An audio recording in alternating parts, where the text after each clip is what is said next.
ورونو، یو بل هغه بد فعل او عمل چې نن ورځ موږ په ټولنه کې نشر سوی دی، خاصتا په ودو، شادیو او مناسباتو کې ډیر خلق په مبتلا دي، هغه اسراف او د مالو بې ځایه خرڅول دي.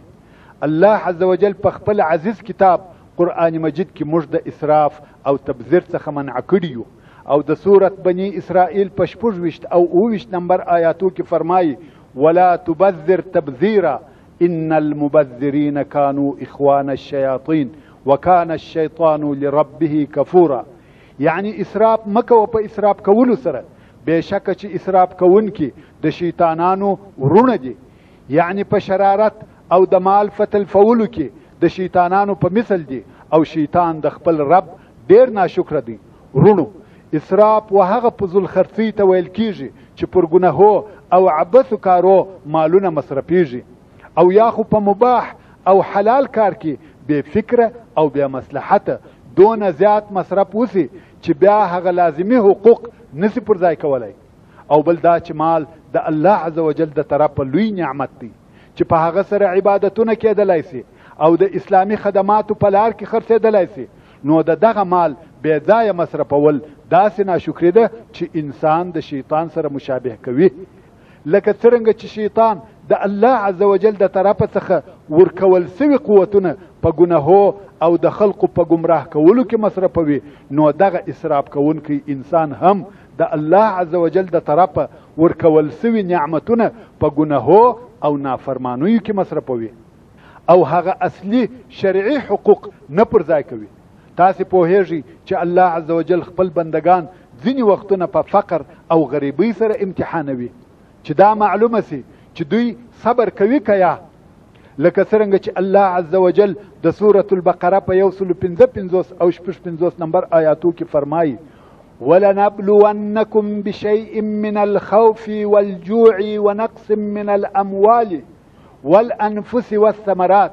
یعنی خامخا موږ تاسې په یوه شي سره امتحانوو چې هغه شیان د دشمن څخه بیره ده، یا لوږه ده، یا په قسم قسم آفتو سره د مالو کموالی دی، یا په مرګ او وژلو، مرضو او نور آفتو سره د ځانو او میوو کموالی دی.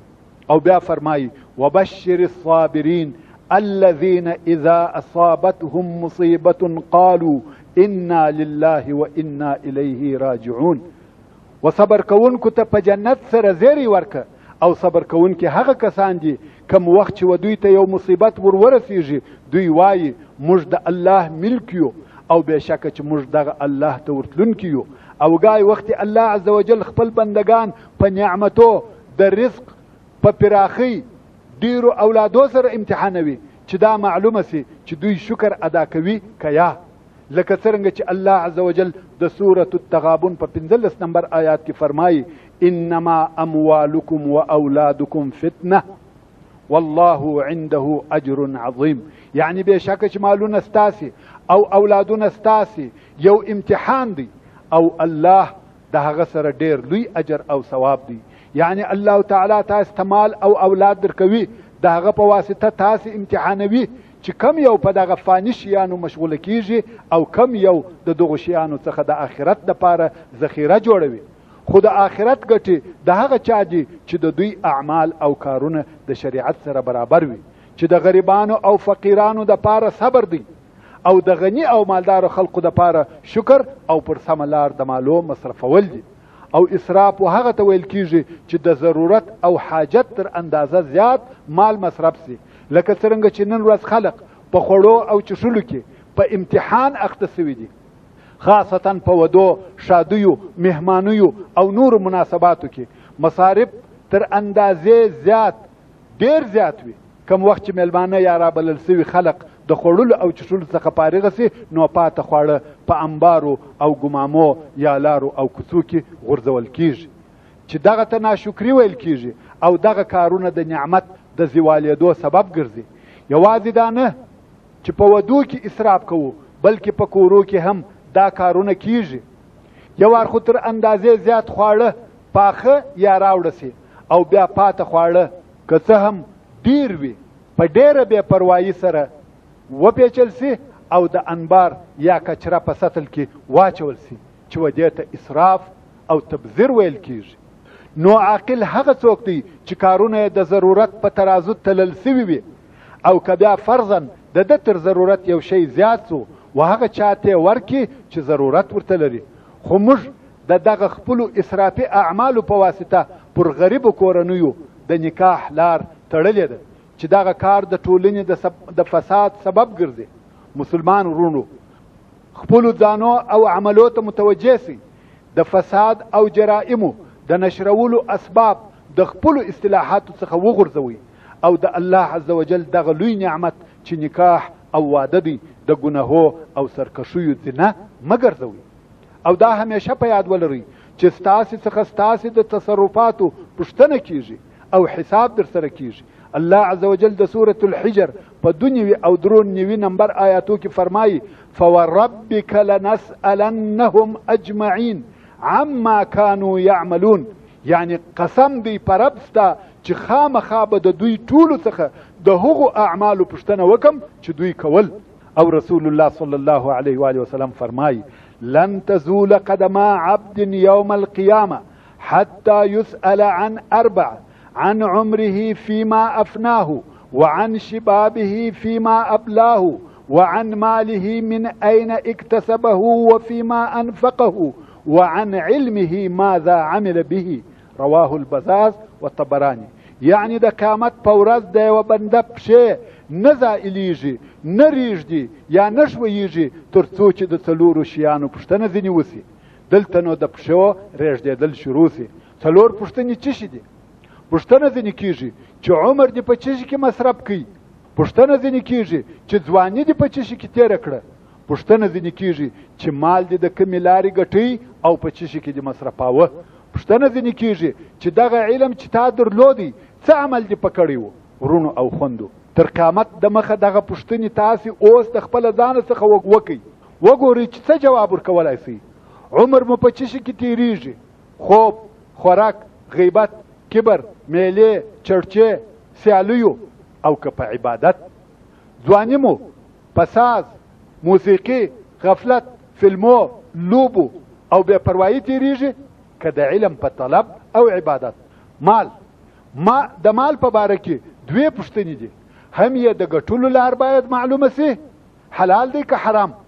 هم یې د مصرفولو د لارې پوښتنه کیږي، پر څه شي دې مصرفاوه.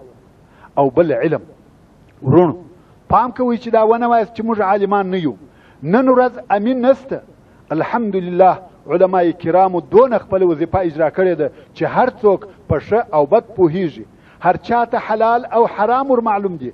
نو پوښتنه در څخه کیږي چې تا په خپل علم څه عمل کړی و. ورونو که چیرې تاسې زیات او اضافه مالونه لرئ د خیر او نیکیو په لار کې مصرف کړئ. د مسکینانو او یتیمانو کومک وکړئ. د کونډو او ضعیفو کومک وکړئ. د الله عز وجل د لارې په دعوت، د مدرسو او مسجدو په جوړولو کې مصرف کړئ چې دا ستاسې دپاره په دنیا او آخرت کې خیر دی. دغه په مناسباتو کې سیالي، خلقو ته ځان ښکاره کول، په دې کې دا بیره ده چې دغه کار کوونکي دي په هغه چا کې داخل سي چې د الله عز وجل د نعمتو کفران کوي او شکر یې نه ادا کوي. او ډیر ژر به دغه خلق د الله عز وجل په حضور کې ودرېږي او دغه ټولو اعمالو پوښتنه به ځینې وسي. نو انسان باید خپلو اعمالو ته متوجه سي. په هر کار کې باید د حلال او حرام مراعات وسي. سبحان الله. دغه په زرو پیسې او ریالونه، کالداري او ډالرونه چې په ودو او شادیو، مهمانیو او مناسباتو کې په ساز او عکاسیو، فلمو ډکولو او د فخر په لباسو خرڅیږي، که دغه په زرهاو پیسې وخپلو غریبو اقرباو ته او یا زموږ د وطن په غریبو او ضرورتمنو انسانانو مصرف کړه سي، څونه به ښه او بهتره وي. تاسې پوهیږئ او ښه پوهیږئ چې زموږ په وطن کې خلق په څونه اشد ضرورت کې دي. خلق په نس نه دي ماړه، خلق په اوبو نه دي اوبه، خلق په کالو نه دي پټ، خلق سرپناه او د شپې تېرولو ځای نه لري، خلق دارو او درمل نه لري، خلق په یخ او واوره کې څپلۍ نه لري. که په دغه پیسو د تږو دپاره څاهان وکیندل سي، که په دغه پیسو د کونډو او یتیمانو نسونه ماړه کړه سي، که په دغه پیسو په هغه شدیدو یخو کې د بیچاره کوچنیانو مریض او ضعیفه سپین ږیرو لس بدنونه پټ کړه سي، که په دغه پیسو د بېکوره او شړل سوو کسانو دپاره یوه سرپناه جوړه کړه سي، که په دغه پیسو د معیوبو او مریضانو علاج وکړه سي، څونه به ښه وي؟ آیا د مسلمان ملت دپاره به دا جایزه وي چې دوی دغه د اسراف په درجه کې دغه بې ضرورته مصرفونه وکړي؟ آیا د مسلمانو ښځو دپاره دا ښه کار او جایزه ده چې دوی د شهواتو او خواهشاتو په قید کې بندي سي؟ د هر واده، شادی او مناسباتو دپاره دې نوي ګران قیمته کالي رانیسي، په هغه پخوانۍ جوړه کفایت نه کوي، وایي دا خو په پلان کې واده کې اغوستې ده، بله نوې غواړم، او د خپل وطن هغه وږې تږې لڅ او مریض انسانان دې هیر کړي. د الله عز وجل څخه دا غوښتنه او سوال کوم چې پر مسلمانانو په صادقه توبه سره احسان وکړي او عمل صالح یې په نصیب کړي، په دین یې پوه او د ژوند په ټولو چارو کې د شریعت او د ژوند په ټولو چارو کې د شریعت پر لار مستقیم کړي، چې دوی او د دوی ټولنه آرامه او خوشبخته سي او د الله عز وجل د قهر څخه خلاص او سالم وي.